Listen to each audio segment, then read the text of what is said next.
Mateus 6, do 9 ao 10. A palavra de Deus diz assim: Portanto, vós orareis assim: Pai nosso que estás nos céus, santificado seja o teu nome. Venha o teu reino, seja feita a tua vontade, assim na terra como no céu. Amém? Senhor, essa é a tua palavra, nós te glorificamos, te agradecemos pela tua misericórdia sobre nós.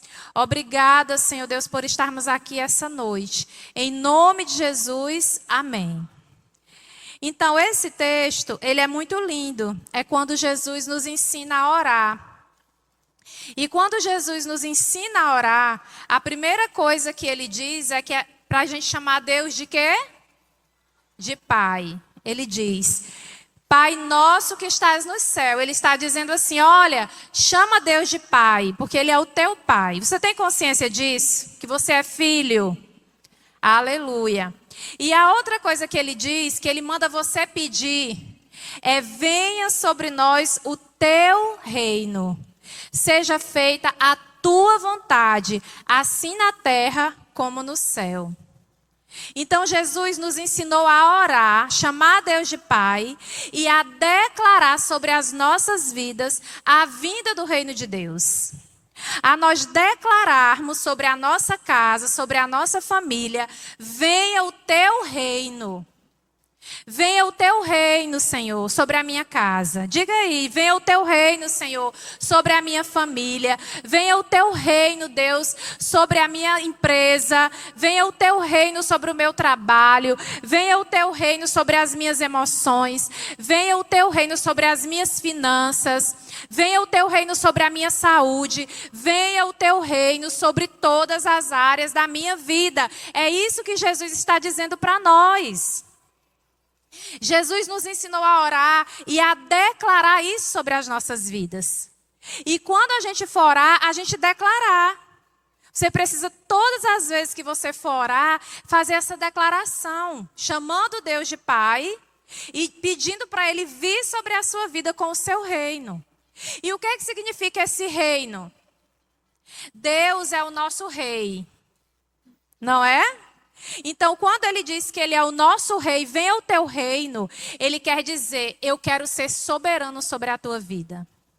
Eu quero ser o Senhor absoluto sobre a tua vida. Eu quero ser o Senhor, além de Salvador, além de Redentor, Libertador. Além de um Deus que cura, Ele quer ter o controle, Ele quer ser o Senhor. E Ele quer que você deseje isso. Quando eu fui estudar sobre reino, eu não fui procurar o reino lá fora, não. Aqui no mundo. Porque isso para mim não interessa. Mas o reino de acordo com a palavra de Deus. Porque é na palavra de Deus que nós tiramos as verdades de Deus para nós. Então, um rei, segundo a palavra de Deus, é alguém que tem o poder absoluto. É alguém que tem a liderança político, militar. É aquele que protege. Era assim que eram os reis da Bíblia. É aquele que protege, é aquele que provê. É aquele que traz a prosperidade para o seu povo. Ele promove a prosperidade. Ele defende o seu povo. E quando o Senhor está querendo dizer que Ele é o rei da sua vida, Ele está querendo dizer que Ele vai ser o líder da tua casa. Que Ele vai trazer a provisão para a sua família. Que Ele vai guerrear as suas guerras. Que Ele vai te defender na batalha. Ele vai ser o teu rei. Quando você tem um rei na sua vida, você não precisa andar preocupado com nada. Angustiado com nada. Porque você tem um rei, você tem alguém de autoridade no domínio, no controle da sua vida. Isso é maravilhoso. Quando eu estava preparando essa palavra, eu lembrei do livro de Samuel, que eu estou estudando o livro de Samuel, e ele fala exatamente sobre isso, lá em 1 Samuel, no capítulo 8, versículo do 1 ao 7. Abra aí a sua Bíblia. Do versículo 1 ao 7, tem uma passagem muito interessante, que diz assim, ó: e sucedeu que, tendo Samuel envelhecido, constituiu a seus filhos juízes sobre a terra. Aliás, a partir do versículo 4. Então todos os anciãos de Israel se congregaram e vieram a Samuel a Ramá. E disseram: eis que já estás velho, e teus filhos não andam pelos teus caminhos. Constituí-vos, pois, agora um rei sobre nós, para que ele nos julgue, como tem todas as nações. Porém, essa palavra pareceu mal aos olhos de Samuel, quando disseram: dá-nos um rei, para que nos julgue. E Samuel orou ao Senhor. E olha só o que diz o versículo 7. E disse o Senhor a Samuel: ouve a voz do povo em tudo quanto te disser, pois não tem te rejeitado a ti, mas antes a mim tem me rejeitado, para que eu não reine sobre eles. Vocês entenderam o que foi que o povo de Israel fez? Nessa época, Deus era o rei do povo de Israel. Mas o povo de Israel decidiu que não queria mais. Que queria ser como todas as outras nações, que tinham um rei mortal, humano, sobre eles. E quando Deus ouviu isso, ele disse: não se preocupe, eles não estão rejeitando você, Samuel. Eles estão rejeitando a mim como rei sobre a vida deles. Então isso entristeceu muito o coração de Deus. Deus estava sendo rejeitado pelo povo. Mas acontece, nesse texto, se você continuar seguindo, Deus vai dizer para o povo como é que seria esse rei. Então, quando você lê esse texto, você vai ver que Samuel vai explicar para o povo: olha, se você for continuar lendo, eu não vou ler, do versículo 11, capítulo 11, versículo 17, ele começa dizendo: olha, o rei que vai estar sobre a vida de vocês vai ser assim e assim. Vocês vão servi-lo, vocês vão pagar impostos, tudo que você tem vai ser dele. Então, o que a palavra de Deus estava dizendo? Vocês não serão mais considerados como filhos. Por esse rei que virá, vocês serão considerados escravos. Então, olha só como mudou a dinâmica do reino. Antes, o povo era filho. Agora, com o rei humano, mortal, pecador, o povo passou a ser escravo. Deixaram de ser filhos por decisão própria. Eu quero um rei igual às outras nações, se comparando com os outros. Eu quero ser igual aos outros. Se eles têm um rei, eu também quero ter um rei. Não, vai ficar tudo bem, a gente não se importa com isso não. A gente quer que seja assim. Rejeitaram o Senhor e deixaram de ser filhos para se tornaram escravos.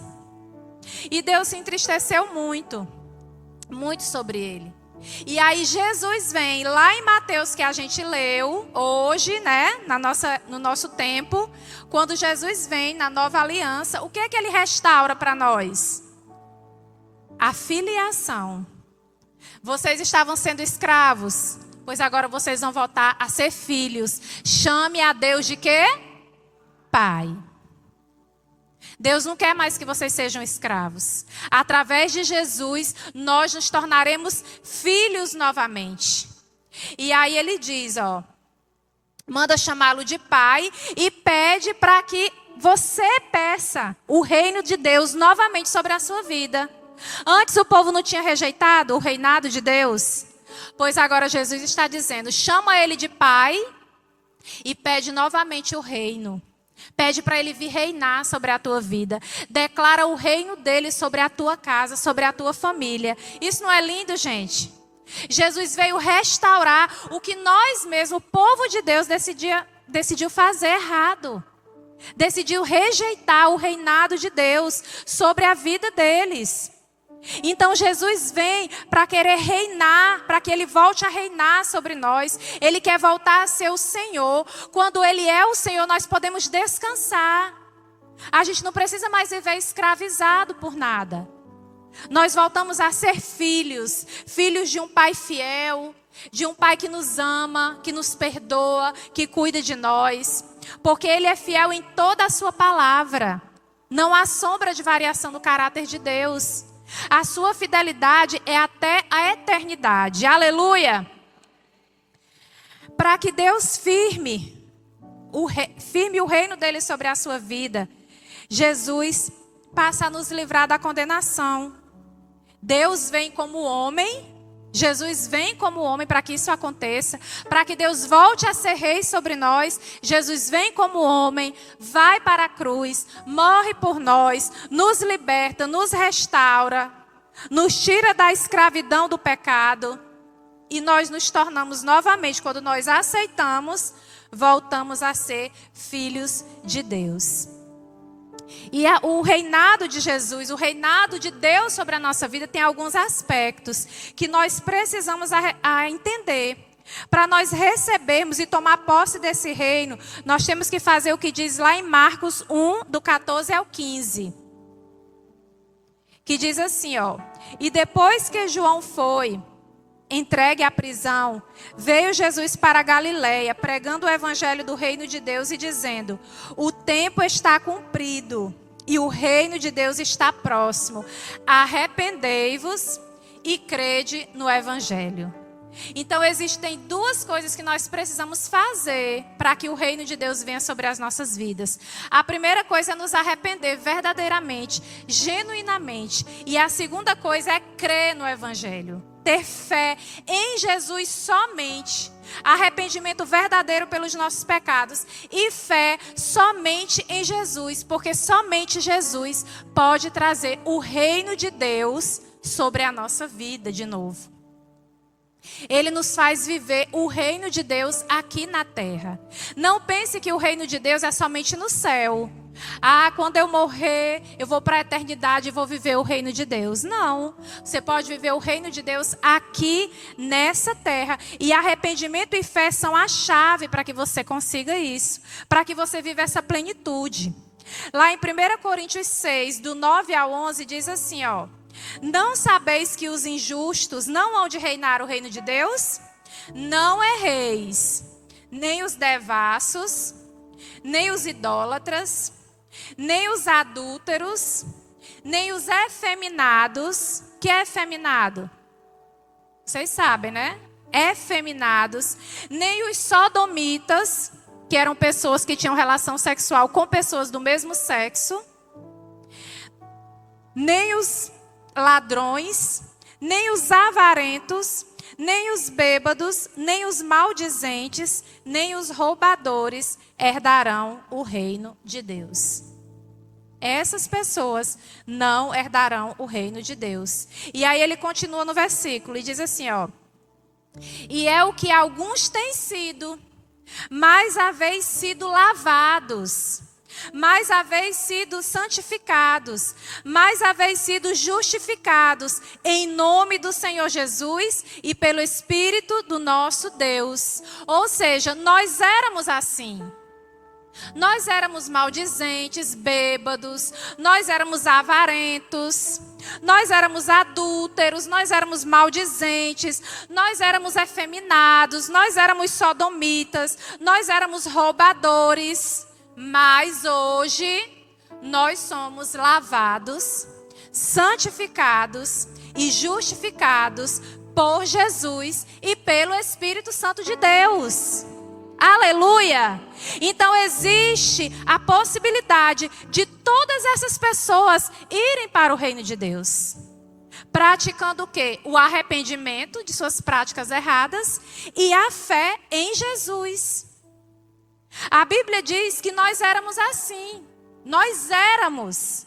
Mas nós já encontramos Jesus. Então o que é que nós temos que fazer hoje? Nós não podemos retroceder. Nós não podemos, com Jesus, é impossível voltar às mesmas práticas. Se eu roubava, eu não posso roubar mais. Se eu adulterava, eu não posso adulterar mais. Tem que haver uma mudança de vida em mim. Tem que haver uma transformação quando eu entro para o reino de Deus. Porque o reino de Deus é diferente desse mundo. A lógica é outra. Não existe comparação do reino de Deus com o reino desse mundo. E quem reina nesse mundo é o príncipe deste mundo. Quem é que está reinando? Satanás, o inimigo das nossas almas. Então nós que somos crentes, temos que começar a entender como é o reino de Deus. Como é que você tem que viver? Como é que você tem que se portar aqui nessa terra, como participante desse reino. E eu vou trazer 2 aspectos do reino de Deus, apenas 2, porque eu não quero me prolongar. O primeiro é: Jesus vai reinar sobre a minha vida e a minha casa. Declare com fé. Diga: Jesus vai reinar sobre a minha vida e sobre a minha casa. Quando você declara isso, você está dizendo para Jesus: Jesus, você pode reinar sobre as minhas emoções. Você pode reinar sobre as minhas vontades. Você pode reinar sobre os meus pensamentos. Você pode reinar sobre as minhas intenções.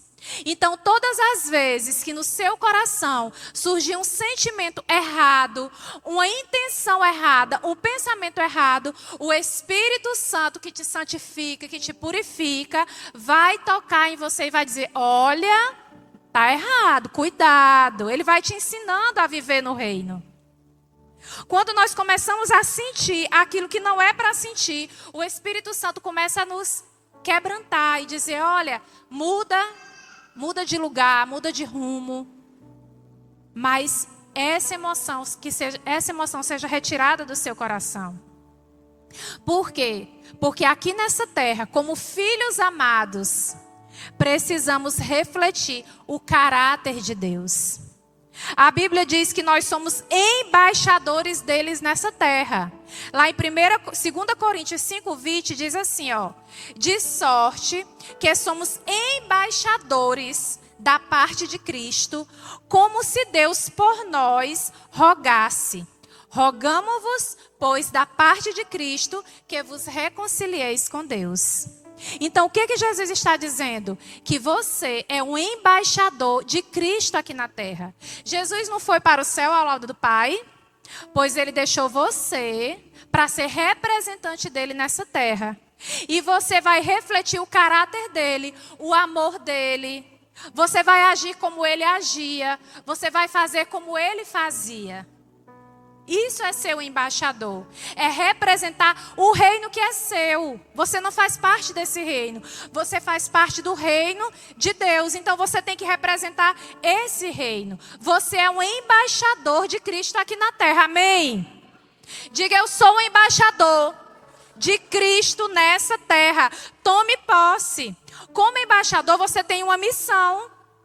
A mesma missão que Jesus teve: reconciliar os homens com Deus. É por isso que nós, como embaixadores, precisamos testemunhar, ter um testemunho vivo.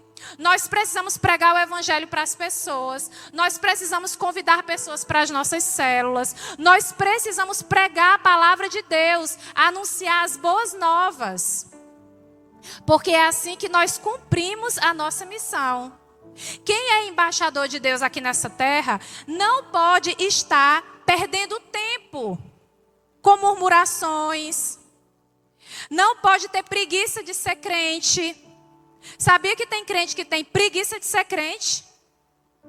É aquele crente que tem preguiça de orar, que tem preguiça de ler a Bíblia, que tem preguiça de ir para a célula, que tem preguiça de ir para a igreja, que tem preguiça de tudo, de jejuar. Jejua uma vez na vida e ainda quebra porque não está acostumado. A gente aqui promoveu vários jejuns, não foi? Todos fizeram em nome de Jesus. Aleluia. Ficaram de jejum até 9 horas da noite. Amém. Glória a Deus. Então nós não podemos ter preguiça. Nós precisamos nos posicionar. Alguém que é filho amado e que é embaixador do Rei, de Cristo aqui nessa terra, tem que se posicionar como filho amado. Você não é mais escravo, você é filho. Então tudo isso você tem que fazer, você tem que orar, você tem que estudar a palavra. Todo dia. Você tem que orar todo dia. Ler a palavra todo dia, estudar todo dia, jejuar pelo menos uma vez na semana. Para o seu espírito estar fortalecido no Senhor. Para você não cair no engano. Tem o espírito de engano, ó, dominando as pessoas. Colocando escamas nos olhos das pessoas. Enganando até aqueles que são fiéis. Se até os que são fiéis estão sendo enganados, eu acho bom a gente tomar muito cuidado. Porque o senhor desse mundo, que é Satanás, o pai da mentira, ele está inventando mentiras para você. E se você não estiver preparado com a sua missão, posicionado na sua missão, você vai ser enganado pelo diabo. Um embaixador não perde tempo com amarguras. Você já viu alguém amargurado? É muito chato uma pessoa amargurada. Ela é triste, ela entristece as pessoas, ela murmura, ela faz as pessoas murmurarem. Ela vive uma vida de sempre para baixo, de tristeza, de dor. E a amargura, entenda, a amargura não é um sentimento. A amargura é uma sensação de rejeição, de abandono de Deus. Então, todas as vezes que você sentir rejeição e abandono, você pode ter certeza que é o espírito do engano que está querendo te seduzir. Porque você é filho amado. A Bíblia não diz que você é filho amado? Então você não pode se sentir assim. Não aceite essa sedução do diabo. Essa mentira do diabo, essa semente do diabo sendo lançada no seu coração. A amargura, ela é uma causa do pecado. Satanás não muda de artimanha. Ele não muda o jeito que ele trabalha. É a gente que muda. A gente não estuda a palavra. A gente não se prepara espiritualmente. E aí, às vezes, a gente cai na mesma coisa que Adão e Eva caíram lá no tempo do Éden. O que aconteceu lá no Éden? Vocês lembram? Eva estava lá passeando, linda, maravilhosa, naquele lugar lindo, com Deus. Todo dia se encontrava com Deus, brincava com Deus, conversava com Deus. Só que ela não estava posicionada na sua missão. Deus deu uma missão para Adão e Eva: guardar e cultivar o jardim. De repente chega uma serpente falando e Eva vai conversar com a serpente. Vocês lembram disso? Aí o que a serpente disse para Eva? Ei, Eva, como é aí essa história que Deus falou para vocês, dessa árvore bonita aqui, desse fruto? Aí ela diz, bateu uma conversa com Satanás. Não, Deus disse que a gente não pode comer desse fruto. Aí o Satanás diz, certamente não morrereis. Quando ele diz isso, o que ele está dizendo? Deus mentiu, Eva, para você. Se você comer, você vai ser igualzinho a ele, você vai conhecer as coisas. Nessa hora, a raiz de amargura entra no coração de Eva. Eva começa a pensar, é mesmo? Por que Deus não me contou isso? Por que Deus não me disse que se eu comesse ia ser assim? Por que tem essa árvore? Começou a questionar a Deus. E foi nessa hora que Eva caiu. Da mesma forma ele faz hoje com a gente. Ele começa a questionar Deus, lançar esses pensamentos no seu coração, de murmuração, de tristeza. E essa semente de amargura começa a brotar no seu coração. E você começa a se sentir abandonado. Ah, Deus não gosta de mim. Deus não me ama. Por isso que eu estou passando por isso. E essa raiz de amargura, a palavra diz que contamina todos que estão por perto. Ela não fica só com você. Lá em Efésios 4, do 31 ao 32, diz assim, ó. Toda amargura, e ira, e cólera, e gritaria, e blasfêmia, e toda malícia seja tirada de entre vós.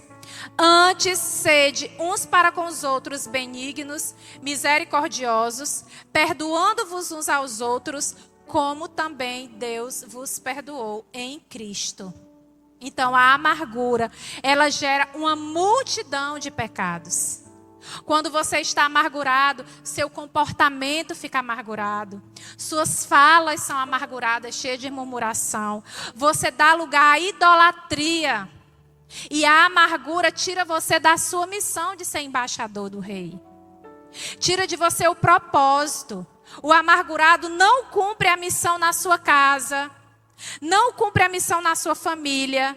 E qual é a consequência? O reino de Deus não pode ser estabelecido na vida dessa pessoa, na casa dessa pessoa. Um homem amargurado, ele sai da sua posição de homem, de provedor, de protetor da sua família, da sua casa. Uma mulher amargurada sai da sua posição de submissão a uma missão, daquela que cuida, e ela passa a ser uma mulher que quer controlar, que quer dominar, que quer liderar. Os dois não cumprem a sua missão, amargurados, amarguram os filhos se tornam rebeldes, feridos, e aí Satanás já sentou no trono que era de Deus. Satanás já tomou posse. Então nós precisamos ser curados de toda raiz de amargura. Aleluia! Não permita nenhuma amargura entrar no seu coração. E como é que eu faço isso, pastora? Se posicionando. Se posicionando como filho amado, como filho perdoado por Deus. Você é amado, você é perdoado. A Bíblia diz sobre isso. Então você precisa tomar posse e se posicionar. Lá em Efésios 5:1 diz: sede, pois, imitadores de Deus como o quê? Como o quê? Filhos amados. Nós somos imitadores de Deus como filhos amados. Lá em Efésios 1:7 diz: em quem temos a redenção pelo seu sangue, a remissão das ofensas, segundo a riqueza da sua graça. A remissão das ofensas é o perdão das ofensas. Então você é um filho amado, perdoado. A palavra de Deus está te dizendo isso. Você só precisa crer e viver nessa verdade. Aleluia! Então coloca a mão no teu coração e diz assim: toda amargura sai agora do meu coração. Eu sou filho amado e perdoado por Deus. Aleluia. O segundo aspecto do reino de Deus é que Jesus é o rei que provê todas as nossas necessidades. Então ele é um rei que te ama, ele é um rei que te perdoa, ele é um rei que quer estar na sua casa e ele é um rei que provê todas as tuas necessidades.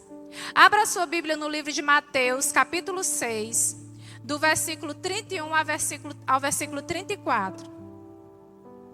A palavra de Deus diz assim, ó: não andeis, pois, inquietos ou ansiosos, em algumas versões, dizendo: que comeremos, ou que beberemos, ou com que nos vestiremos? Porque todas estas coisas os gentios procuram. De certo, vosso Pai Celestial bem sabe que necessitais de todas estas coisas. Mas buscai primeiro o quê? O reino de Deus e a sua justiça. E olha só a promessa: e todas estas coisas vos serão acrescentadas. Não vos inquieteis, pois, pelo dia de amanhã, porque o dia de amanhã cuidará de si mesmo. Basta a cada dia o seu próprio mal. Então, o que Jesus está querendo dizer com esta palavra? Que na sua vida, quando você coloca o reino de Deus em primeiro lugar, nada disso vai te faltar. Nem a comida, nem a bebida, nem a roupa, nem o calçado. Não vai faltar nada daquilo que você necessita. Mas você precisa buscar em primeiro lugar o quê? O reino de Deus. Aí lá vem Satanás, como serpente, querendo te enganar e colocar outra pessoa para sentar no trono que é de Deus. Para sentar no trono do teu coração. E vem um demônio chamado Mamon. Um demônio chamado Mamon. E a palavra de Deus diz assim, lá em Mateus 6:24, diz assim, ó: ninguém pode servir a dois senhores, porque há de odiar um e amar o outro, ou se dedicará a um e desprezará o outro. Não poderás servir a Deus e a Mamon. Quem é Mamon? É um espírito maligno, é um demônio que se personifica como o dinheiro, ganância, querer sempre mais. Ele é da mitologia. Ele é filho, na mitologia, ele é filho de Lúcifer e Lilith. 2 capetão tiveram esse mamãozinho que vai fazer você amar ao dinheiro. E aí, a Bíblia nos adverte a respeito disso. Ele diz assim, ó, 1 Timóteo 6,10. Porque o amor do dinheiro é a raiz de toda espécie de males. E nessa cobiça, alguns se desviaram de onde? Da fé. Por que se desviaram da fé? Porque colocaram Mamon para sentar no lugar de Deus. E se transpassaram a si mesmo com muitas dores. Enquanto Jesus está dizendo, busque o reino de Deus em primeiro lugar, e todas essas coisas que nós queremos sim, serão acrescentadas, Satanás diz assim, ame o dinheiro e corra atrás do dinheiro, porque o dinheiro vai te dar tudo o que você quer. Jesus diz, Deus vai te dar tudo o que você precisa, nada vai te faltar. E Satanás diz, ame ao dinheiro, porque o dinheiro te proporciona tudo aquilo que você quer. Aí a gente pergunta, eita pastora, eu quero obedecer. O que é amar o dinheiro, pastora? Meu Deus, minha roupa é de marca, será que eu amo o dinheiro? Meu Deus, eu quero uma casa linda, será que isso é amar o dinheiro? É não. É outro engano que Satanás te faz. Amar o dinheiro não é usar roupa de marca. Não é sonhar com a casa linda, de porcelanato. Não é comprar o carro do ano e querer passear, viajar com a sua família. Amor ao dinheiro não é querer ostentar. Eita, eu comprei uma bicicleta, agora eu vou rodar a corrente todinha com a minha bicicleta nova. Todo mundo vai ver. Isso não é amor ao dinheiro. Ô, pastora, graças a Deus eu não estou pecando. Tá em outra esfera. Sabe o que é amor ao dinheiro? Segundo a palavra de Deus, amar ao dinheiro não é gostar de coisa boa, comida boa, bom carro, boa casa, boas roupas. Não é isso, isso não é amar o dinheiro. Amar ao dinheiro é colocar o dinheiro no lugar errado. É colocar o dinheiro como provedor da sua vida. É colocar o dinheiro como fonte de segurança na sua vida. É colocar no dinheiro a expectativa de prosperidade. Isso é amor ao dinheiro. Não é querer usar uma calça nova, um vestido novo, um sapato novo. Mas é colocar no dinheiro a provisão. Senhor, o dinheiro vai ser minha provisão. Se eu não tiver dinheiro, eu não vou, eu não faço, eu não tenho, eu não posso. Colocar no dinheiro a sua expectativa. Mamon, esse espírito maligno, é que traz essa destruição da sua vida, essa dependência do dinheiro. Quando você ama o dinheiro, veja que se você está amando o dinheiro, eu vou te dar algumas características de quem ama o dinheiro. Aí se você tiver, você diz assim, meu Deus, eu quero me libertar, porque é um espírito maligno que está agindo na sua vida. Quando a pessoa não dorme, preocupada com as contas, ela está amando o dinheiro. De quem é que vem a provisão dela? De acordo com a palavra, se ela faz parte do reino de Deus, todas as coisas serão acrescentadas, não é? Então, a pessoa que não dorme pensando na conta, ela está colocando a sua expectativa no dinheiro que ela vai receber, o que ela pode receber. É uma pessoa que vive ansiosa, que vive preocupada. É uma pessoa que deixa de ser generosa com as pessoas. Ela não presenteia mais porque ela não pode. Ela não entrega nada para ninguém porque ela não pode. Ela não faz nada por ninguém porque ela não pode, porque ela não tem dinheiro. É uma pessoa que deixa de ser generosa com a igreja, com as coisas de Deus, com coisas que ela mesma pode provar depois. Ela não faz mais propósitos com Deus. Ela não faz mais votos com Deus. Ela só se sente seguro se ela tiver um dinheiro na conta. Não tem gente assim? Meu Deus, graças a Deus, tem R$1.000 na minha conta, meu pai, graças a Deus. Mas se não tem, ela fica louca.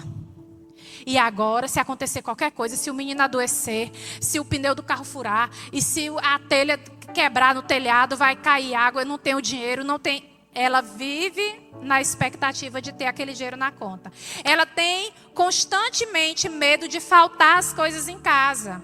Ela não dá passos de fé. Ela não faz votos com Deus. Ela não é generosa nas ofertas. Ela não é dizimista fiel. O dinheiro passa a estar no controle da vida dessa pessoa. Então ela se torna escrava do dinheiro. Ela vive murmurando, porque eu não tenho dinheiro. Eu não vou porque eu não posso, porque eu não tenho dinheiro. Mas só vai ser no final do ano, porque eu também não posso, porque eu também não vou ter dinheiro. O dinheiro já está contado. Essa é uma pessoa que colocou mamon para influenciar a sua vida.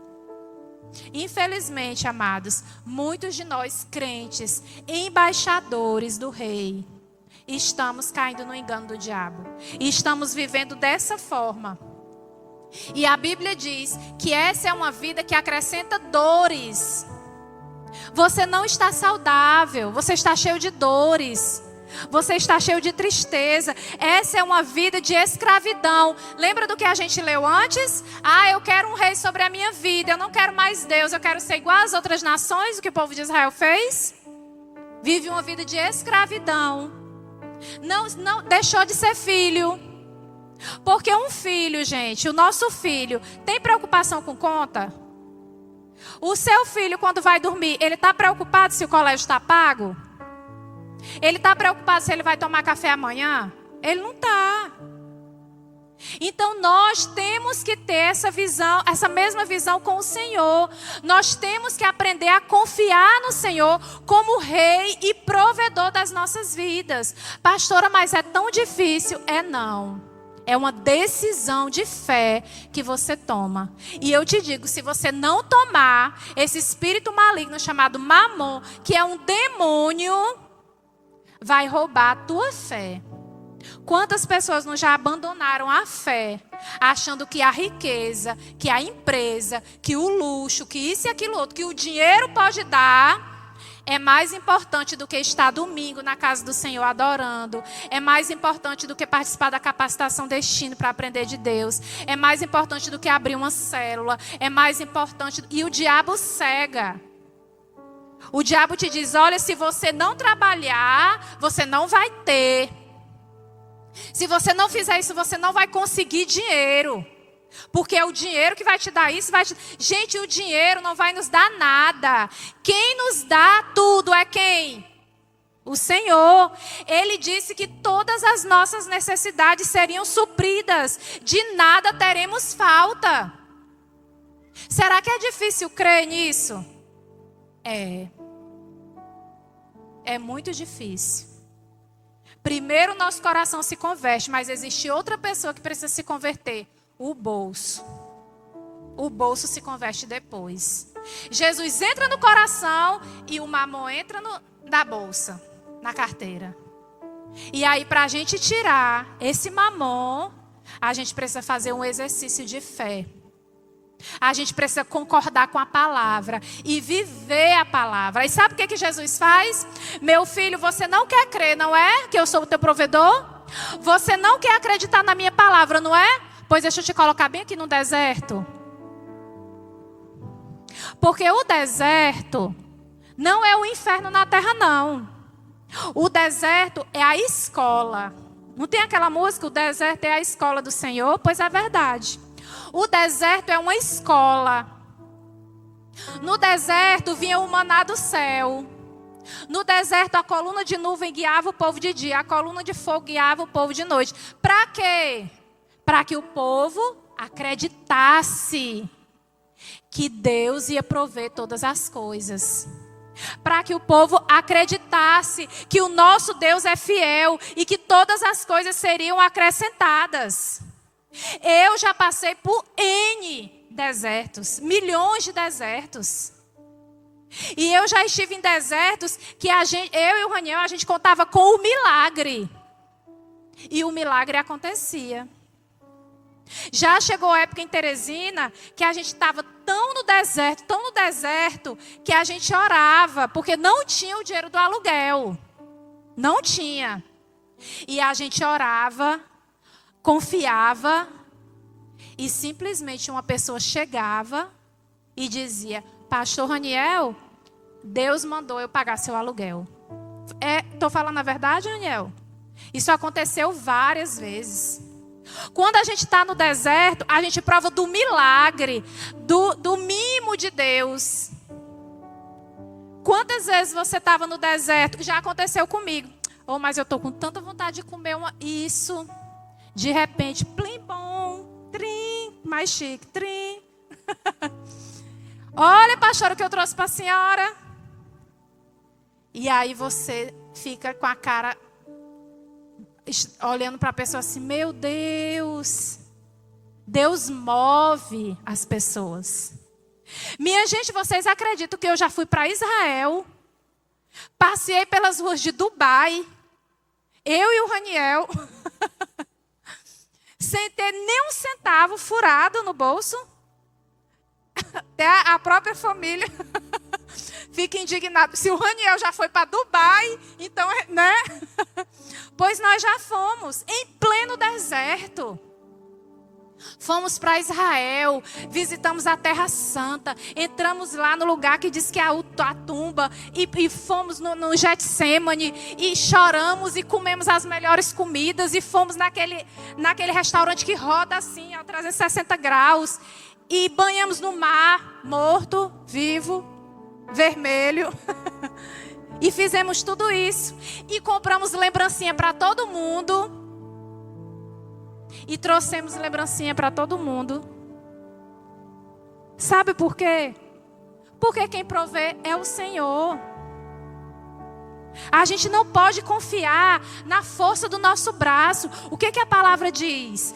Não confie em carro nem cavalo. Confie no Senhor. É Ele que vai prover para você. Você depende do Senhor, não é do seu salário. Você sabia que quem entra na sua empresa para comprar um chiclete foi o Senhor que mandou? Foi o Senhor que mandou. Então você tem que confiar nele. Ele é aquele que vai prover. O dinheiro não vai controlar o dinheiro. O dinheiro vai te servir. O dinheiro vai te servir. Então, no deserto, Deus nos leva para Ele, para nos ensinar a depender. Sabe por quê? Porque do deserto a gente vai para onde? Para onde que a gente vai do deserto? Para Canaã, para a terra prometida. E na terra prometida a gente tem que aprender, continuar aprendendo a depender do Senhor. Não é porque chegou na terra de Canaã que a gente vai virar escravo. A gente aprende no deserto a depender do Senhor, para entrar na terra prometida dependendo do Senhor. Então não aceite Mamon mais ditar regras dentro da sua casa. Não aceite Mamon dizer para você que você não pode, que você não vai. Não aceite, confia no Senhor e todas essas coisas serão acrescentadas. Expulse Mamon hoje da sua vida. Gente, isso é tão sério que Mamon é um demônio. Não é um brinquedo, é um demônio que muitas vezes entra na nossa casa e nos engana, nos seduz. Nos seduz. E a gente cai feito patinho, igual Eva caiu. Nós não podemos aceitar. Sabe o que a palavra diz lá em 2 Coríntios 9, do 8 ao 10? E eu declaro essa palavra sobre a sua vida. Você será um semeador. Diga: eu serei um semeador. Você não vai mais precisar agora só receber, não. Você vai dar. Você vai ter tanto que você vai prover para as outras pessoas. Você vai ter tanto que você vai semear na vida das pessoas. Você vai ter um carro enorme para você dar carona para os seus irmãos. Você vai ter uma casa enorme para você poder ser hospitaleiro com aqueles que precisarem. Você vai ter uma piscina linda, porque no dia do G12, do Kids, a gente vai levar os kids para banhar lá na sua casa. Eu recebo isso na minha vida. Eu quero uma casa bonita, eu quero um carro lindo. Isso não é pecado. Você desejar, sonhar os teus sonhos, Deus assume eles. Quando você ora, Deus escreve. Por que a gente faz o livrinho dos sonhos? Porque não é pecado sonhar. Não é pecado confiar que Deus vai te dar aquilo que Ele te prometeu. Todas as coisas serão acrescentadas. Aleluia! Então, para de se preocupar. Para de viver ansioso. Não aceite mais ansiedade. Não aceite mais passar uma noite sem dormir por causa de um boleto.